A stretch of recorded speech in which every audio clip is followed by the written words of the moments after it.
Here's a richly expanded, voice-friendly English script of Jupiter's moons that dives much deeper into science, history, and exploration, designed for natural narration and clean copy, paste, no number symbols. The pacing is modular. Each section stands alone, yet the flow builds from context to detail to meaning. I've woven in current mission context, formation physics, geochemistry, astrobiology, and observation techniques, while keeping explanations clear for a general audience. Jupiter's moons, hidden treasures of our solar system. Introduction. Imagine a miniature solar system orbiting a colossal world of swirling clouds and crackling lightning. A place where volcanic plumes rise higher than Mount Everest, where seas may hide beneath ice thicker than Earth's deepest oceans, and where the only moon with a magnetic field carves a bubble of space inside a giant planet's magnetosphere. This is Jupiter's realm of moons, a diverse collection of worlds that has reshaped our understanding of how planets and satellites form, evolve, and perhaps even host life. In this journey, we'll explore their histories, interiors, surfaces, and orbits, the instruments that reveal their secrets, the forces that sculpt them, and the missions preparing to visit them. Along the way, we'll see why these moons matter far beyond Jupiter, pointing the way to ocean worlds across the galaxy. Jupiter at the center. Jupiter dominates the outer solar system, containing more than twice the mass of all other planets combined. Its radius is about 11 Earths. Its atmosphere is mostly hydrogen and helium, and its internal heat and rapid rotation drive powerful winds and banded cloud systems. But for our purposes, Jupiter is also an engine. Its gravity, tides, radiation belts, and magnetic field create an environment that pressures, heats, strips, and electrifies its moons. The moons don't just orbit Jupiter, they interact with it constantly, exchanging particles and energy in a complex dance we're still learning to read. A brief history of discovery. 4 bright companions revealed the whole idea of moons around other planets. In January 1610, Galileo Galilei tracked 4 points that changed position night after night, circling Jupiter rather than Earth. These became known as Io, Europa, Ganymede, and Callisto, the Galilean moons. The discovery undermined geocentrism and provided a crucial demonstration that not everything revolves around Earth. Over the next centuries, improved telescopes found additional, fainter moons. The true revolution, however, arrived with spacecraft. Pioneer 10 and 11 flew through the Jovian system in the early 1970 seconds, giving us our first close glimpses. Voyager 1 and 2, in 1979, returned images that astonished planetary scientists.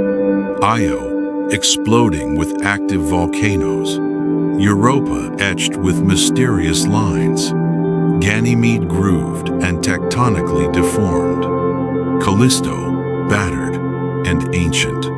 From 1995 to 2003, NASA's Galileo orbited Jupiter, using multiple close flybys to map surfaces, measure gravitational fields, and sense electric and magnetic interactions. Galileo's results transformed icy moons from inert white spheres into dynamic geophysical worlds. Since 2016, the Juno mission has focused on Jupiter's interior, magnetosphere, and atmosphere, while also providing occasional moon flybys. ground, and space-based telescopes continue to add moons to the roster and refine their properties. We now catalog more than 79, and the count continues to grow as smaller, irregular bodies are recognized. Why Jupiter has so many moons? The short answer is gravity and formation. Jupiter accreted early and rapidly from the solar nebula, growing massive enough to capture and retain a circumplanetary disk of gas and dust. Within that disk, regular satellites formed much as planets formed around the Sun, but on smaller scales and faster timescales. Closer to Jupiter, temperatures were higher and the supply of solid material favored rock. Farther out, ice was abundant. That gradient helps explain why Io is dense and rocky, while outer Galileans hold more ice. Later, Jupiter's gravity also captured dozens of irregular bodies, likely former asteroids and comets, injecting them into inclined, eccentric, and often retrograde orbits. Collisions and fragmentation among captured objects produced families of small moons sharing similar orbits. Regular versus irregular moons. Regular moons are large, formed in the circumplanetary disk, and occupy near-circular, low-inclination prograde orbits, close to Jupiter's equatorial plane. The four Galileans dominate this category, but smaller inner moons like Meti, Adrastea, Amalthea, and Thebe also qualify. Irregular moons are generally small, distant, and often move on inclined and eccentric paths. Many orbit retrograde, opposite Jupiter's rotation. These likely originated as captured bodies. Names like Himalaya, Elara, Leda, Ananke, Carme, and Pasiphae label both individual moons and the families they define: tides, resonances, and orbital architecture. One of the most elegant features in celestial mechanics is the Laplace resonance among Io, Europa, and Ganymede. For every 4 orbits of Io, Europa completes 2, and Ganymede 1. Resonances matter because they prevent orbits from circularizing completely. They maintain small but persistent variations in orbital distance and speed that flex a moon's interior. That flexing generates heat through friction, especially in bodies with some ductile layers. Io's volcanism is powered by this tidal heating, while Europa and Ganymede may keep oceans liquid, or at least warm, far from the sun's faint light. Over long times, tidal torques also synchronize rotation, so moons keep the same face toward Jupiter, a state called tidal locking. Meanwhile, Jupiter's magnetosphere sweeps past the moons, injecting charged particles and radiation that alter surfaces and sputter atoms into thin atmospheres. The Galilean Quartet: 4 worlds, 4 stories. A world of fire. Overview and surface. Io is roughly the size of Earth's moon, but far more restless. Its surface looks like a patchwork quilt of yellows, oranges, reds, and blacks colors shaped by sulfur and sulfur dioxide frost, basaltic lava flows, and pyroclastic deposits. Volcanoes such as Loki Patera, Pele, and Tvashtar dominate the landscape. Some eruptions hurl material hundreds of kilometers high. Some lava lakes refill and overturn in cycles. Some fissures pour out rivers of molten rock across caldera floors. Internal heat and tidal flexing. Io delivers a textbook case of tidal heating. As Io orbits Jupiter, Europa, and Ganymede tug on it regularly. Io's orbit remains slightly eccentric. At perigove, closest approach, tidal forces are stronger. At apogee, weaker. The resulting rhythmic flexing kneads the interior, converting orbital energy into heat. Models suggest Io's mantle often reaches partial melt. Magma rises along fractures to the surface, while volatile gases like sulfur dioxide escape and freeze as surface frost or escape into space. Atmosphere and plasma torus. Io's atmosphere is thin, mostly sulfur dioxide with trace species. Jupiter's magnetic field strips and ionizes material from Io, feeding a donut-shaped torus of plasma, co-rotating with Jupiter's magnetosphere. Electric currents link Io and Jupiter, creating a luminous footprint in Jupiter's auroras and modulating radio emissions. Volcanoes, magnetosphere, and atmosphere form a feedback loop. Eruptions supply gas.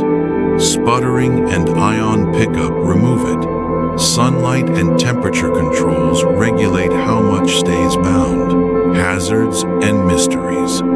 Radiation around Io is intense, complicating spacecraft operations. Yet Io remains a gravitational and electromagnetic influencer, serving as a natural laboratory for volcanology under extreme tidal forcing. Open questions include magma chamber structures, the persistence and depth of partial melt zones, and the cycling of sulfur and silicon across crust and mantle. Europa, a world of ice and ocean. Overview and surface patterns. Europa's surface is bright and smooth by solar system standards, with relatively few large craters. Instead, it's etched with long, dark, crisscrossing lines lineae, often extending for thousands of kilometers. Bands and double ridges suggest fractures opened and were filled by warm ice or briny slush rising from below. Chaos terrains, jumbled blocks embedded in rough, hummocky matrices, imply localized melting or partial collapse of the ice shell, possibly above pockets of buoyant brine. Subsurface ocean evidence. Multiple lines of evidence point to an ocean beneath the ice. Galileo's magnetometer detected perturbations consistent with an electrically conductive, salty layer, best explained as a global ocean. Europa's surface chemistry, including salts inferred from spectroscopy, hints at brines that reach the surface. Thermal and dynamical models show that tidal heating and radiogenic heat can maintain liquid water beneath tens of kilometers of ice, especially if antifreeze-like salts depress the melting point. Ice thickness and ocean structure. Estimates for ice thickness range widely. Some models favor a relatively thin ice shell, a few 2 to 15 kilometers, over a deep ocean, perhaps 100 kilometers thick. Others allow a thicker shell, 20-30 plus kilometers, but still a global ocean beneath. A plausible stratigraphy includes a brittle upper ice layer overlying a warmer, convecting ductile ice zone. Beneath that, a salty ocean overlies a rocky mantle. If seawater contacts rock, hydrothermal vents could produce chemical energy gradients that sustain life independent of sunlight, chemistry, and surface processes. Europa's surface is bombarded by energetic particles from Jupiter's magnetosphere, producing oxidants such as hydrogen peroxide and molecular oxygen. These oxidants may be transported downward through cracks, potentially fueling metabolism if life exists below. Conversely, materials from the ocean may be uplifted toward the surface, hinting at exchange between layers. Observations with the Hubble Space Telescope have suggested intermittent water vapor plumes near Europa's poles. If confirmed and frequent, fly-through sampling could analyze ocean-derived material without drilling, habitability, and life potential. Europa meets several criteria for habitability: a long-lived liquid water reservoir, a source of chemical energy, and cycling of materials. Any European ecosystem would likely be microbial and chemolithotrophic, powered by redox reactions at the seafloor. The greatest unknown is whether sufficient oxidants and nutrients are delivered downward to balance energy budgets over geological times. Ganymede, a world with a magnetic personality, size, gravity, and surface. Ganymede is the largest moon in the solar system, outsizing Mercury. Its surface juxtaposes ancient, dark, heavily cratered regions with younger, lighter, grooved terrains, bands of ridges and troughs formed by tectonic deformation in ice.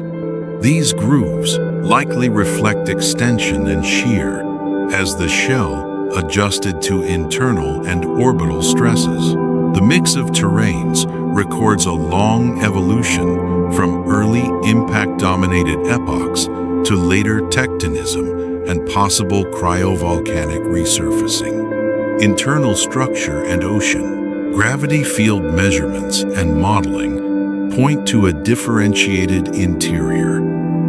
A metallic iron-sulfur core, a rocky mantle, and an outer ice-ocean ice sequence. Ganymede's deep ocean may be complex, with layers of high-pressure ice phases, Ice 3, V, stacked between salty liquid layers. If the ocean is sandwiched entirely within ice, contact with rock, and thus access to key geochemical energy sources might be limited. Still, the ocean volume could exceed Earth's by several times. Intrinsic magnetic field. Ganymede's standout feature is its intrinsic magnetic field, unique among moons. The most accepted mechanism is a dynamo. Convection in a molten metallic core generates a magnetic field. That field, interacting with Jupiter's magnetosphere, creates a mini magnetosphere embedded within the giant one. Auroral emissions dance along Ganymede's poles, and the interaction provides a diagnostic of the ocean's conductivity through subtle shifts in auroral ovals. Callisto, a time capsule of ice and stone. Surface and impacts. Callisto appears geologically quiet and ancient. Its surface is densely cratered, preserving a record stretching back billions of years. The Valhalla Basin, with its bright center and concentric ring structures, is among the largest multi-ring impact features known. Palimpsest's ghostly, relaxed craters suggest that the icy crust has flowed very slowly over immense times, smoothing topography, but not erasing the ancient story written in impacts. Interior and partial differentiation. Callisto's average density and gravity data indicate only partial differentiation. Rock and ice have not fully separated into neat layers. This implies less internal heating and weaker tidal effects than experienced by its siblings.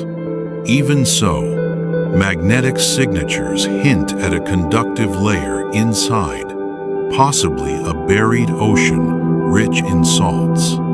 If present, it may be trapped beneath a very thick ice shell and high-pressure ice phases, limiting exchanges with rock, radiation environment, and habitability. Because Callisto orbits farther out, the radiation environment is milder than near Io and Europa. making it attractive as a potential staging area in some exploration concepts. Yet its deep buried ocean, if it exists, would be difficult to access and may be starved of key energy sources. The inner regular moons, Métis, Adrastea, Amalthea, Theba. These 4 small moons orbit very close to Jupiter, within or near its faint ring system. Their shapes are irregular, and their surfaces are battered by meteoroid impacts and irradiated by charged particles.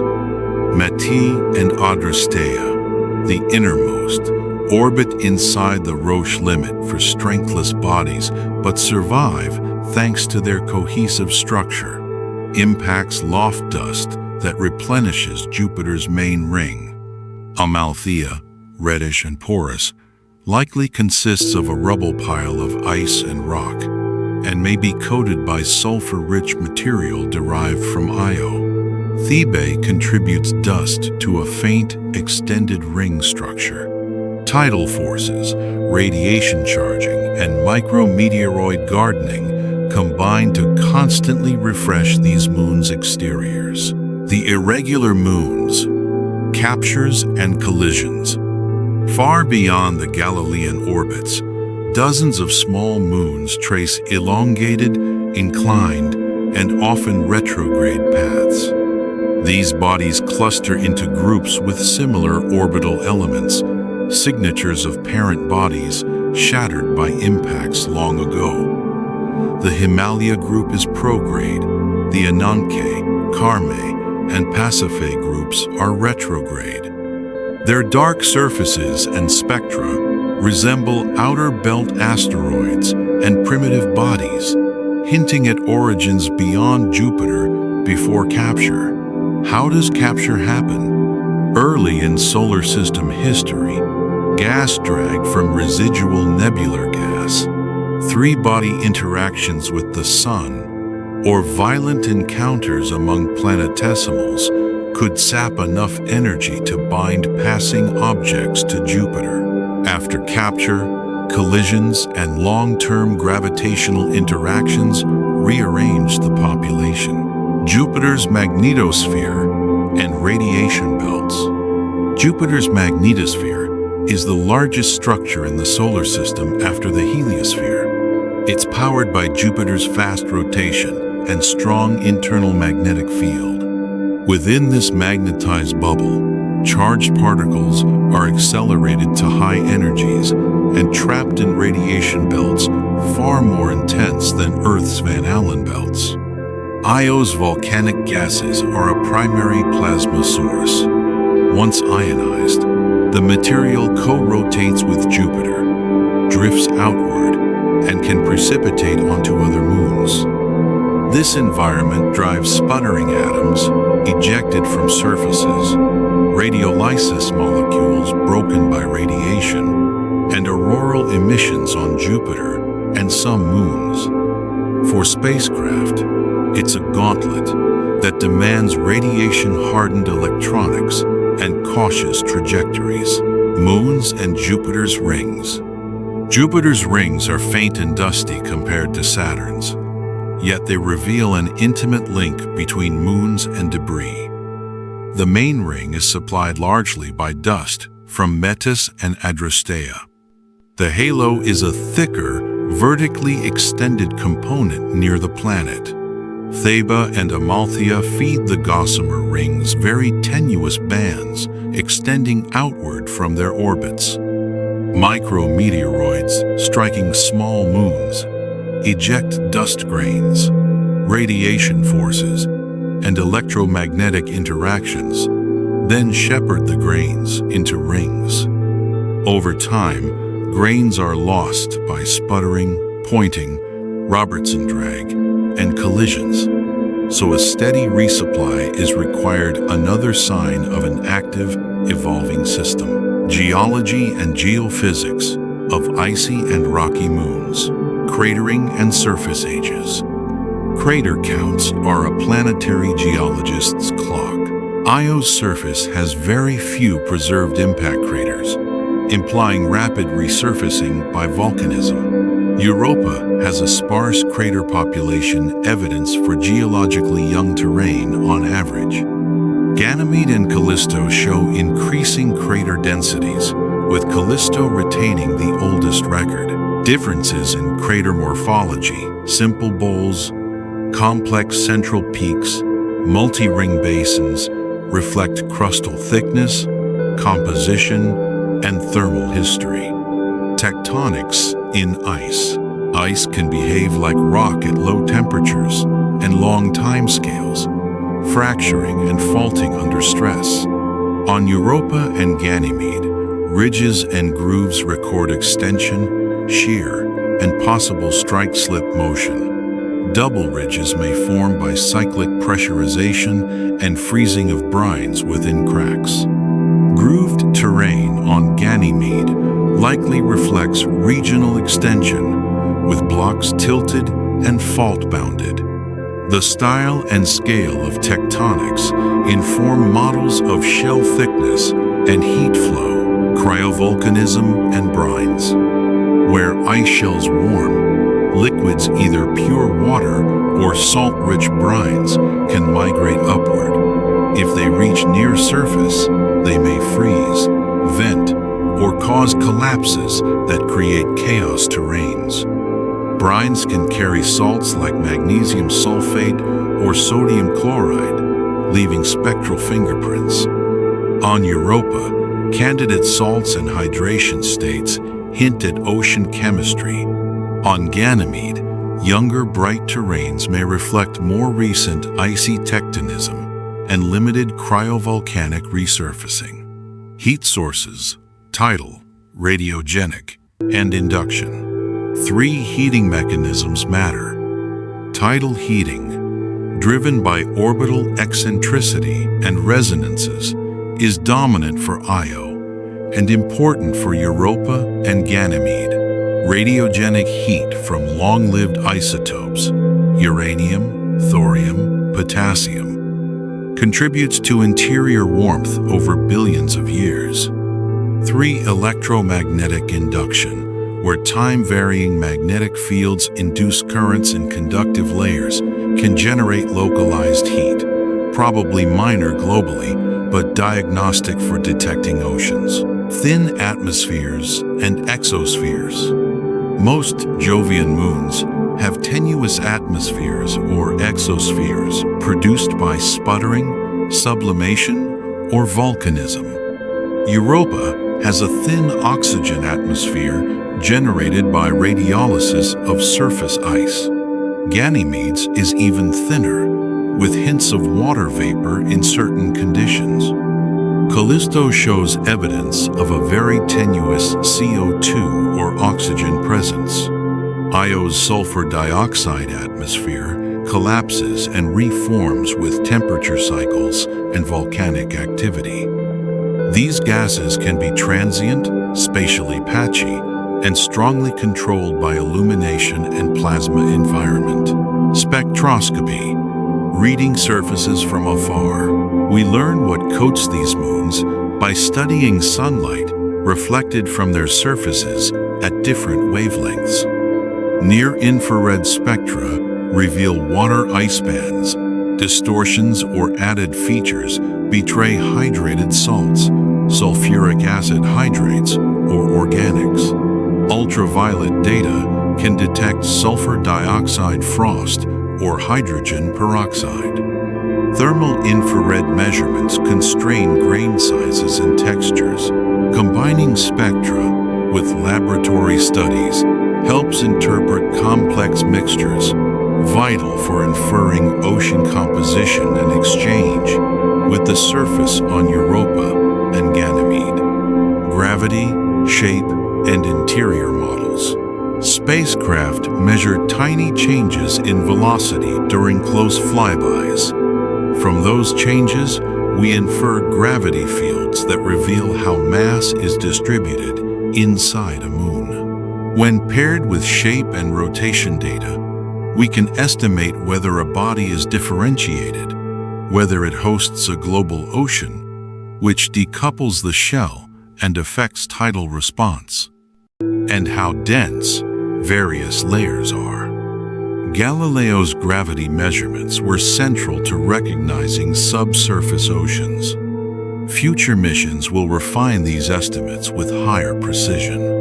Magnetism and induced fields. Jupiter's rotating magnetic field changes orientation relative to each moon over time. A salty ocean can carry induced currents that generate secondary magnetic fields. By measuring these with magnetometers and tracking auroral motions, as for Ganymede, scientists can detect and constrain ocean depth, salinity, and global extent. This technique is a powerful, non-invasive way to see liquid layers. Io in detail, volcanism and chemistry, lava types and temperatures. Io's lavas are often basaltic, but some eruptions may reach ultramafic temperatures exceeding 1,400 degrees Celsius, hotter than most modern Earth lavas.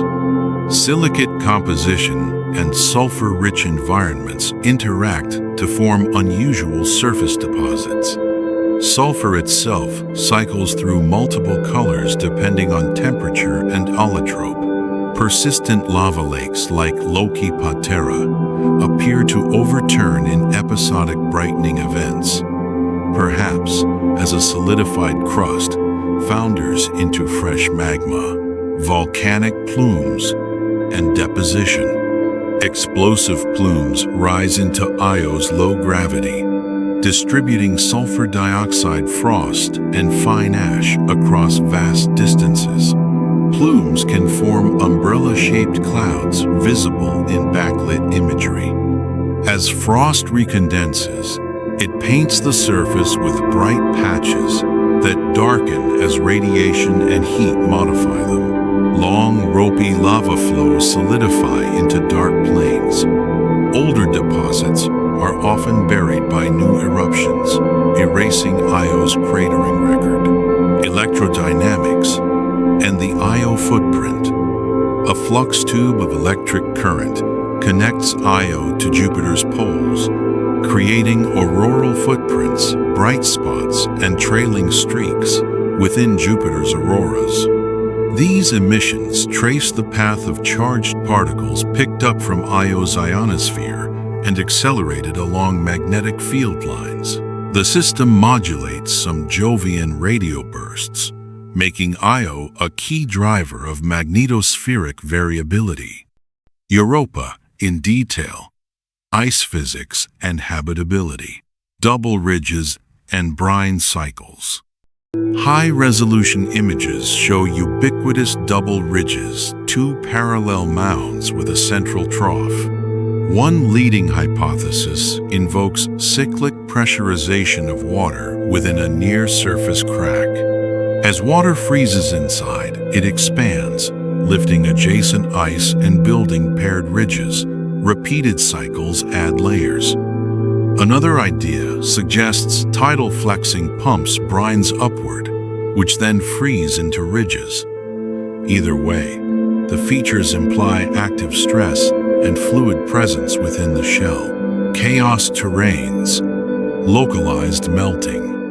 Chaos terrains consist of rotated ice blocks embedded in a rough matrix. Their formation may involve melting of a basal or mid-shell layer due to warm ocean water or brines rising into cold ice, perhaps triggered by tidal heating focusing along faults. The occurrence and distribution of chaos anomalies could map regions of intensive shell-ocean interaction, surface oxidants, and energy budgets. Radiolysis on the surface creates oxidants. If those oxidants migrate downward into the ocean through cracks or subduction-like processes, they could fuel metabolisms that rely on redox disequilibria, similar to how oxygen enables complex ecosystems on Earth. Quantifying delivery rates versus consumption is critical for assessing whether a hypothetical biosphere could be energetically sustainable. Ganymede in detail. Dynamo and tectonics. Core and dynamo. Ganymede's intrinsic field implies a molten, convecting metallic core. Core size and sulfur content influence melting temperature and convective vigor. Thermal evolution models must balance radiogenic heat, tidal contributions, likely modest today, and heat transport through the mantle and ice. The dynamo's existence also constrains the age and timing of differentiation. Grooved terrain formation. Grooved terrains suggest extensional tectonics ice lithosphere pulled apart, creating parallel ridges and valleys.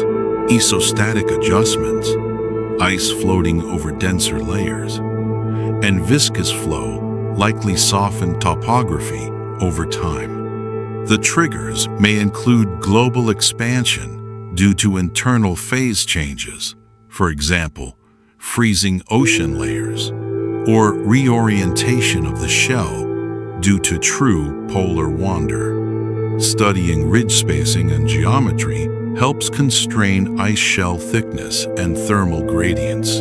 Callisto in detail. Impact chronicles. Multi-ring basins. Valhalla and Asgard. Callisto's multi-ring structures formed when massive impacts sent waves through a layered icy lithosphere. Concentric rings are the surface expression of these waves frozen in place. Ring spacing and symmetry give clues to crustal rigidity and temperature at the time of impact. Palimpsests faded, low-relief craters show that even cold ice can flow on long timescales, relaxing topography. Interior chemistry and ocean prospects. If a subsurface ocean exists, its composition likely includes ammonia and salts acting as antifreeze. But the large thickness of overlying ice reduces habitability prospects by limiting exchange with rock. Even so, Callisto's ocean, if present, would be a major reservoir of liquid water in the solar system's inventory. Formation of the Jovian system. Circumplanetary disks. When a giant planet forms, gas flowing into its hill sphere can settle into a disk around the planet. Dust in that disk coagulates into moonlets, which collide and grow. Temperature and pressure gradients across the disk control what materials condense and where, producing the compositional gradient seen among the Galileans. The disk's lifetime is limited, probably a few million years, so satellite formation is swift on cosmic timescales.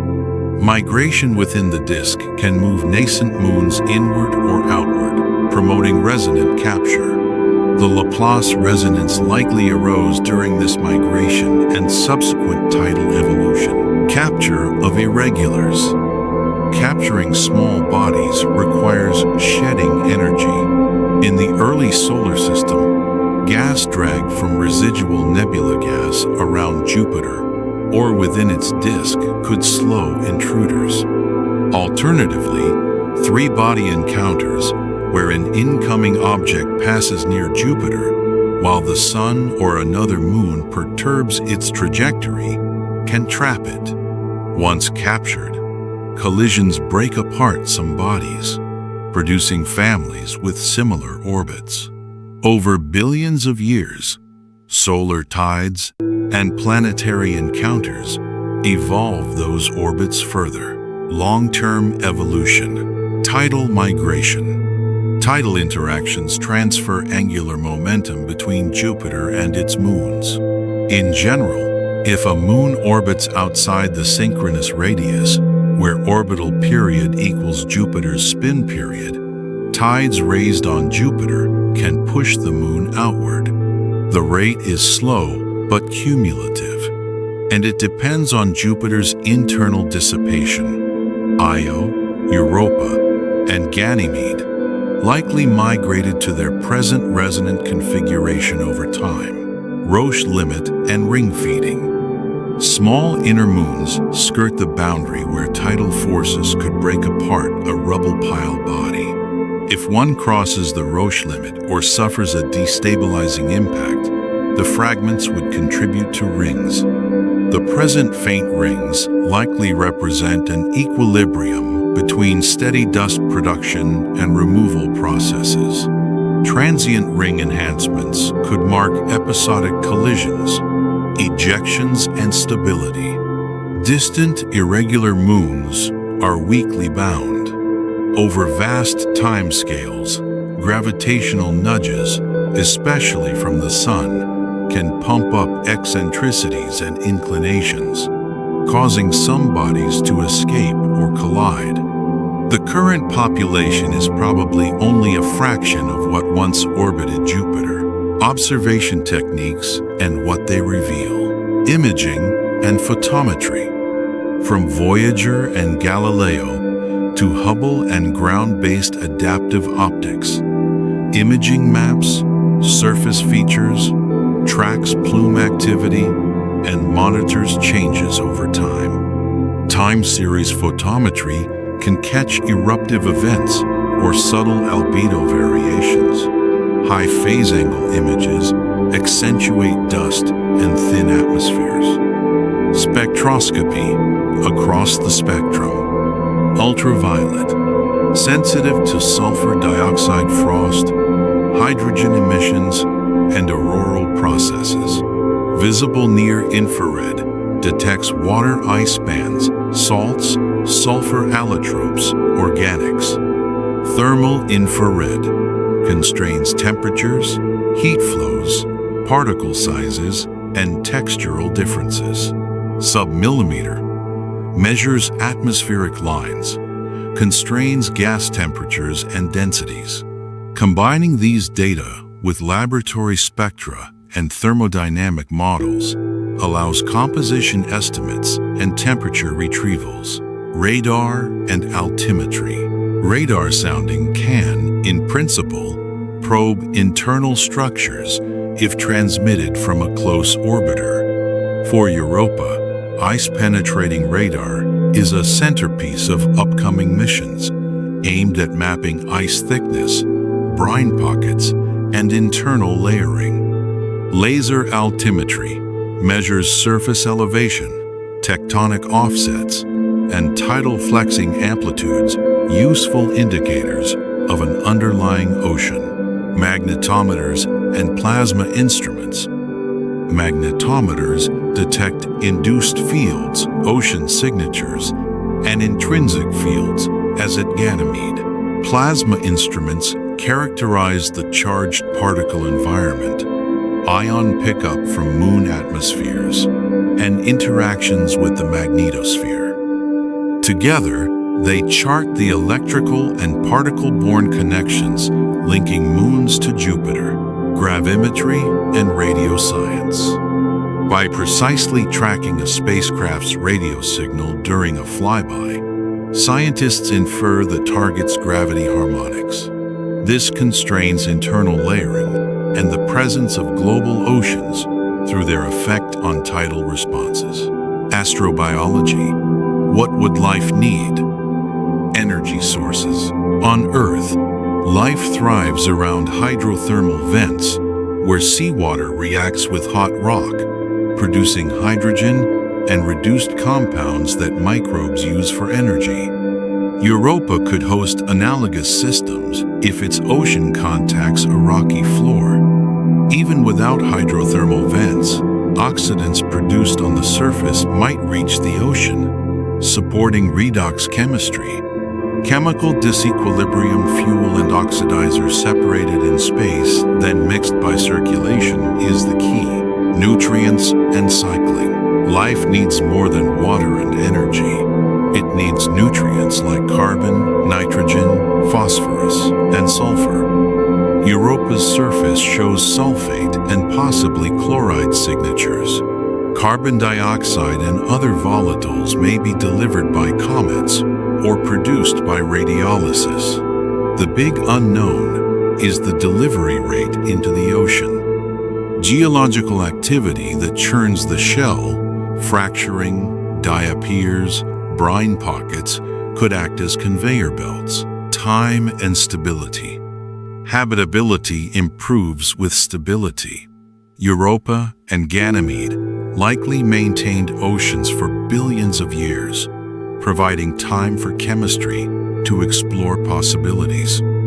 Even if biospheres exist, they would probably be sparse, microbial, and confined, hard to detect, but not impossible if plume sampling or shallow drilling returns diagnostic molecules or isotopic patterns. Missions. What's coming next? Europa Clipper. Europa Clipper is a dedicated NASA mission set to perform dozens of close flybys of Europa from a Jupiter orbit. Its instrument suite includes ice-penetrating radar, a magnetometer, a thermal imager, spectrometers across UV to IR, and cameras designed to map geology and search for active plumes. Objectives include: map the ice shell and search for near-surface water or brines. Characterize the composition of the surface and thin atmosphere. Measure the induced magnetic response to constrain ocean salinity and thickness.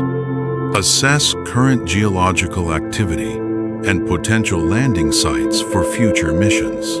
JUICE, Jupiter Icy Moons Explorer. ESA's JUICE will tour the Jovian system, making multiple flybys of Europa and Callisto before entering orbit around Ganymede. It carries radar, magnetometers, laser altimetry, plasma instruments, and imaging spectroscopy payloads. As the first spacecraft to orbit a moon other than Earth's, JUICE aims to map Ganymede's surface and interior, seeking ocean signatures. Study the interactions between Ganymede's intrinsic magnetosphere and Jupiter's. Compare Europa and Callisto's surfaces and environments.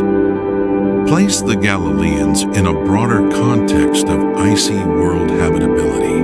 Io-focused concepts. Io remains under consideration for dedicated study. Proposed concepts involve multiple close flybys to monitor volcanic cycles, measure heat flow, and track how plasma and atmosphere respond to eruptions. Radiation mitigation is a key design challenge. Future, landers, and cryobots.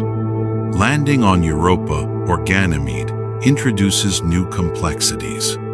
Sterilization to avoid forward contamination, penetrating potentially hazardous rough terrain, and surviving radiation. Concepts include static landers to drill, scoop, and analyze surface and subsurface samples. Melt probes, cryobots that descend through ice, trailing a tether for power and communications, eventually releasing a small submersible into the ocean. Such missions will demand breakthroughs in autonomous navigation, heat management, and planetary protection. Science payoffs and broader relevance. Planet formation and migration. The Jovian satellite system offers a natural laboratory for studying circumplanetary disks and satellite formation. Observations of exoplanets now reveal gas giants with their own systems of rings and possible moons. Understanding resonances and tidal migration around Jupiter helps interpret similar configurations around exoplanets. Comparative planetology. Comparing Io's volcanism with Earth's or Europa's ice shell dynamics with Enceladus at Saturn reveals universal processes operating in different regimes. Lessons learned about cryotectonics, ocean stability, and radiation chemistry apply to a wide range of icy bodies and even to exoplanetary ocean worlds. Origins and prevalence of life. If life exists in Europa's ocean, It would be independent from Earth's surface ecosystems powered by sunlight. That would show that life can arise wherever chemistry and energy persist, hugely expanding expectations for habitable environments beyond Earth. Narrative interludes for voice delivery. Optional inserts. The sculptor's hand. Picture Jupiter's gravity as a slow, relentless sculptor. Every orbit, it stretches and squeezes its moons. In Io, the pressure melts stone. In Europa, it stirs an ocean beneath armor-thick ice. In Ganymede, it whispers to a molten core, spinning a magnetic web.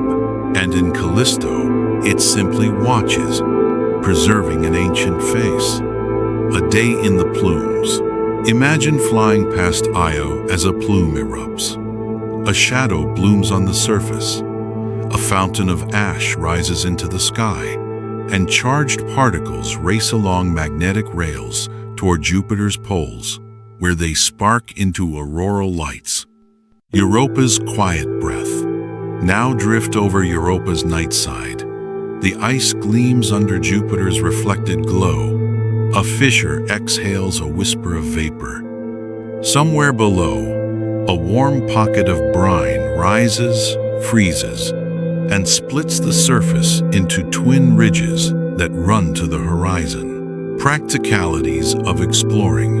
Radiation and gravity conspire against spacecraft. Engineers balance close approaches with survivability. Instruments shielded, trajectories tuned, flybys stacked to maximize science while minimizing exposure. It's celestial parkour in a particle storm. Extended deep dives. Thermomechanical behavior of ice shells. Ice is not uniform. Near the surface, it is cold and brittle. At depth, where temperatures approach the melting point, it flows like putty. In Europa's shell, convection may form cells of rising and sinking ice, analogous to slow-boiling porridge. Convection thickness depends on heat flux and viscosity. Conductive lids atop convective layers can explain surface patterns and heat flow measurements.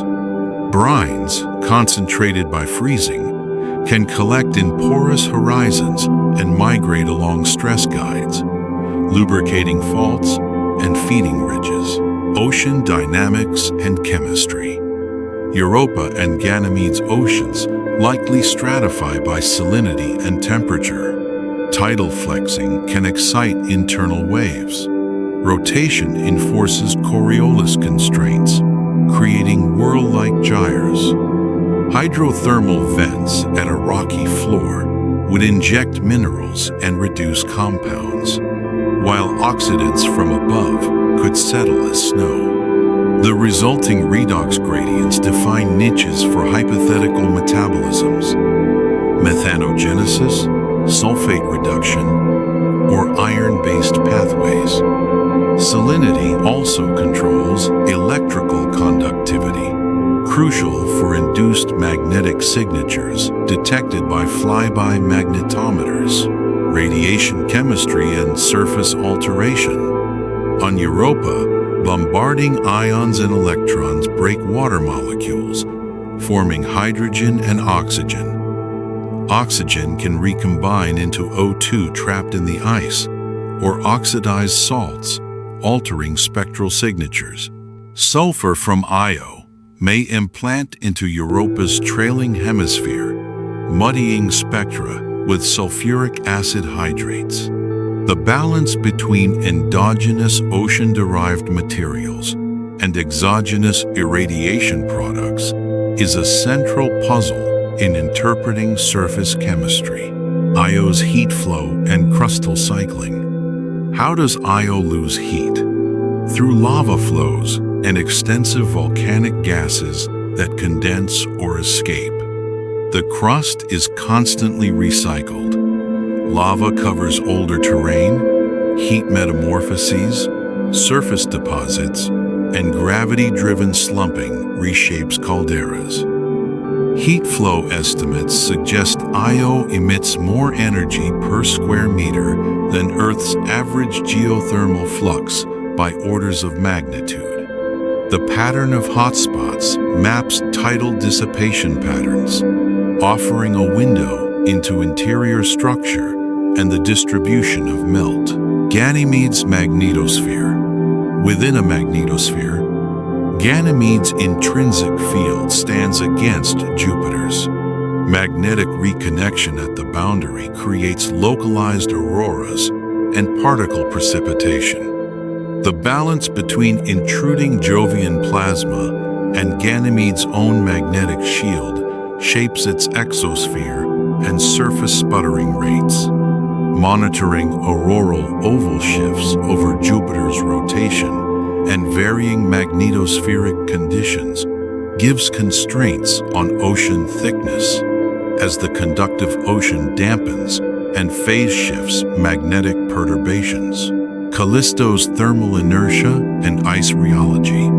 Callisto's surface temperatures are frigid, but over geologic time, ice flows, creep rates depend on grain size, impurity content, and stress.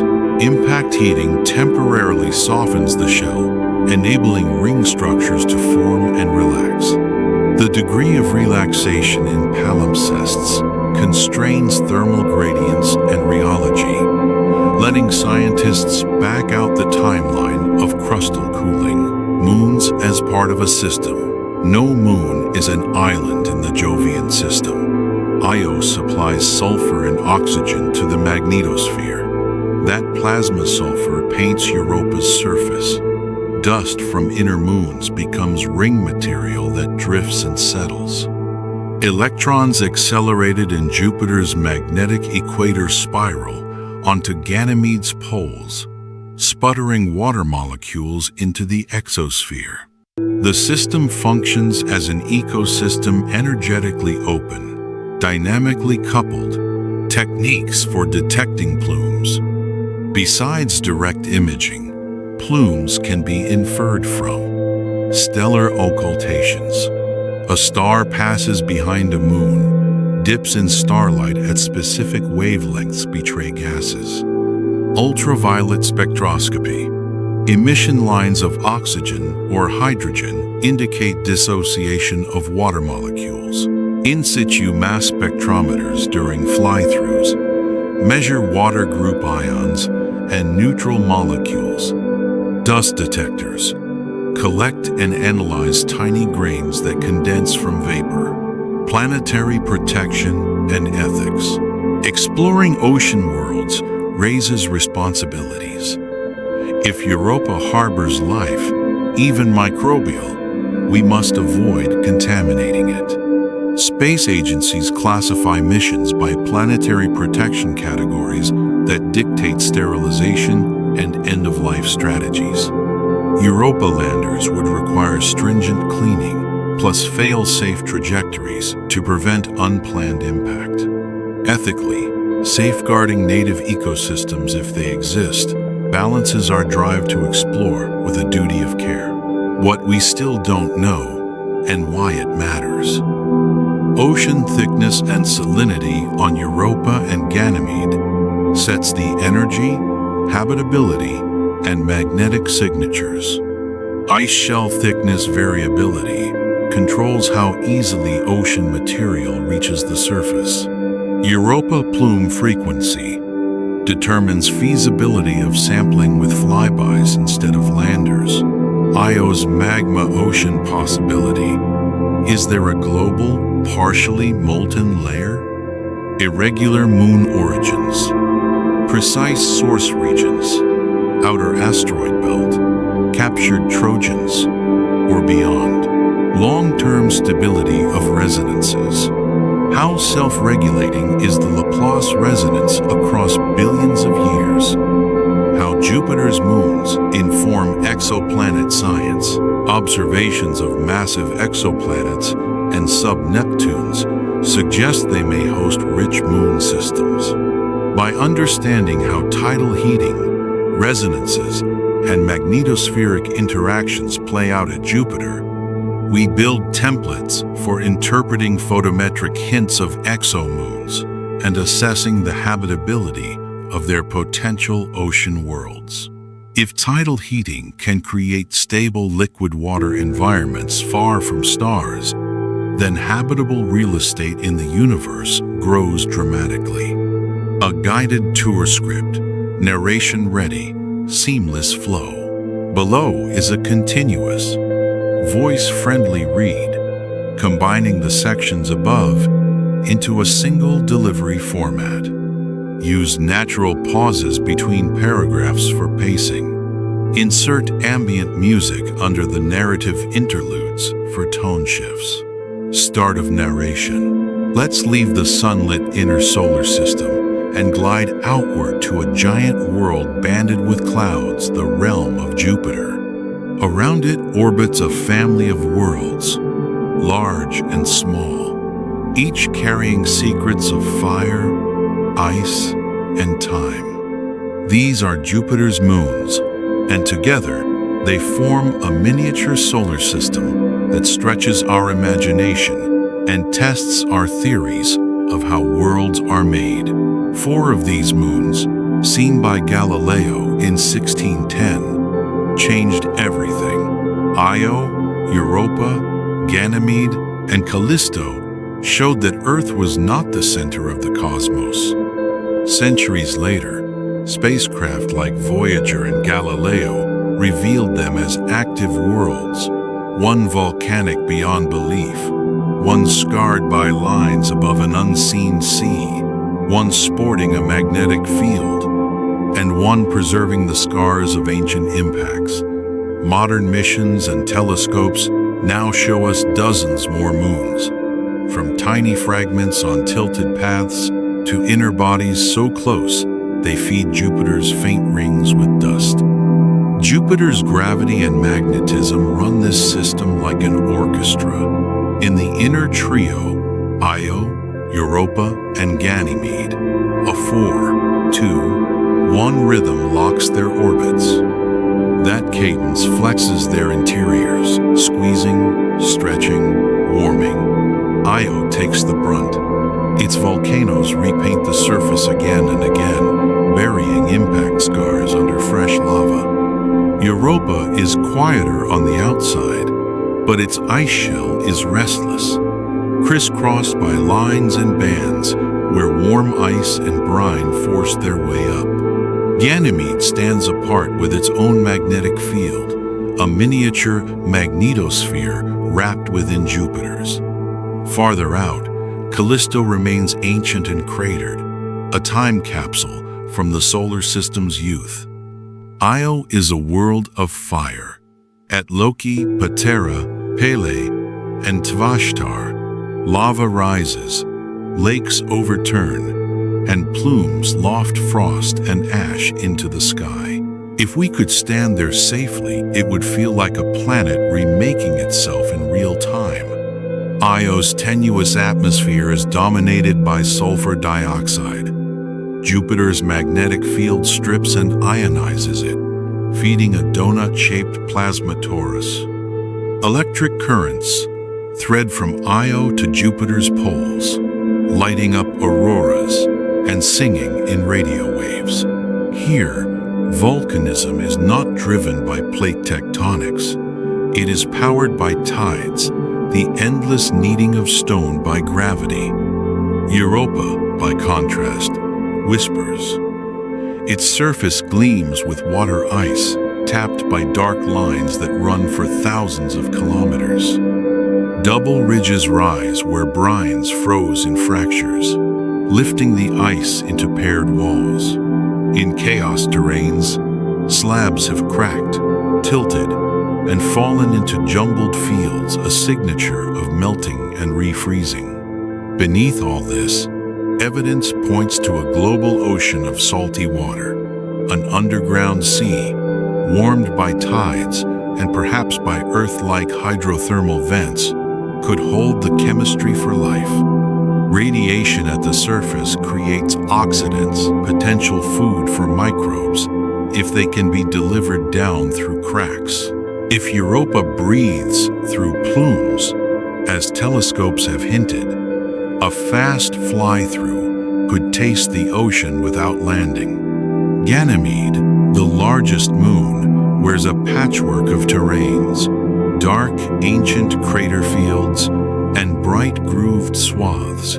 Beneath the ice, a deep and layered ocean may lie, its salt content strong enough to reveal itself through magnetic induction. Most striking of all, Ganymede's molten core spins a dynamo that makes its own magnetic field. Picture a magnetic cocoon inside Jupiter's vast magnetosphere, a world shielded by a shield, with its own auroras flickering at the poles. Callisto is the memory of impacts made solid. Its face is crater upon crater, from tiny pockmarks to Valhalla's immense rings. Here, the story is not about ongoing heat, but about preservation. Callisto's interior appears only partly separated into rock and ice, implying a gentler thermal past.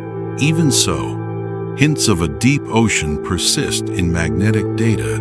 If there is water, it is buried under miles of ice and high-pressure phases, quiet and isolated. Beyond the Big Four, the system multiplies. Mede and Adrastea skim close to Jupiter, shedding dust that becomes the main ring. Amalthea, reddish and porous, tumbles in a faster-than-Jupiter day.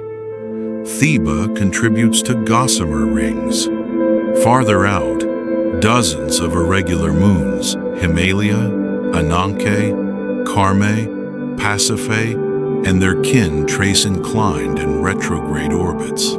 They are time-worn fragments, likely captured and shattered, their families bound by shared paths. Jupiter's magnetosphere is a vast arena. Charged particles trapped by magnetic fields accelerate to high energies and crash into surfaces, breaking molecules and ejecting atoms. Sputtering makes ultra-thin atmospheres. Radiolysis creates oxidants on ice. Auroras flare where currents plunge into atmospheres. This electromagnetic weather sculpts the moons as surely as gravity sculpts their orbits. How did all this begin? As Jupiter formed, gas and dust circled it, condensing into moons in a circumplanetary disk. Closer in, rock-rich materials built dense bodies like Io. Farther out, ice dominated. Migration and resonances locked orbits into rhythms that still hold today. Later, passing asteroids and comets were captured into distant, tilted paths. Over billions of years, tides pushed some moons outward. Collisions ground some into dust, and the system settled into today's dynamic equilibrium. Now missions prepare to return. Europa Clipper will map ice, taste the exosphere, and probe for liquid water with radar and magnetometers. JUICE will fly by Europa and Callisto before settling around Ganymede to chart its interior and magnetic realm. Together, they will test whether oceans are global, whether the ice is thin anywhere, and whether plumes offer windows into the seas below. If we someday send a lander and then a cryobot, it will melt down through ice, lowering a cable behind it like a silver lifeline, before releasing a small sub into black water no sunlight ever reaches. There, the chemistry of stone and water could write the first words of a new biology. End of narration. Key takeaways. Jupiter's moons are a system within a system, linked by gravity, tides, and magnetism. Io's tidal volcanism is the most extreme in the solar system. Europa probably hosts a global, salty ocean beneath an active ice shell, making it a prime target in the search for life. Ganymede's intrinsic magnetic field and suspected stratified ocean mark it as a geophysical outlier among moons. Callisto preserves the early impact history of the outer solar system and may harbor a deep, isolated ocean. Inner small moons feed Jupiter's rings. Distant irregulars record a history of capture and collision. Upcoming missions, Europa, Clipper, and JUICE, will transform today's hypotheses into tomorrow's measurements. Production notes for AI voiceover. Pace. Keep sentences averaged at 12-18 words. Pause 0.3-0.6 seconds at commas. 1-2 seconds between sections. Emphasis. Highlight tidal heating, global ocean, magnetic field, and Laplace resonance. Sound design. Low, airy pads for Europa sections. Deeper rumbles for Io. Sparse chimes for Ganymede. Subtle, ancient drones for Callisto. Visual beats. Volcanic plume B-roll. Ridge cross-sections. Magnetosphere diagrams. Multi-ring basins with scale overlays. Accessibility. Define technical terms on first use in a single short clause. For example, tidal heating, the flexing and warming of a moon by gravity. If you'd like, I can generate an extended appendix with glossary, timeline of discoveries, and a structured list of every named Jovian moon with size, orbit, and group for inclusion on your website or video description.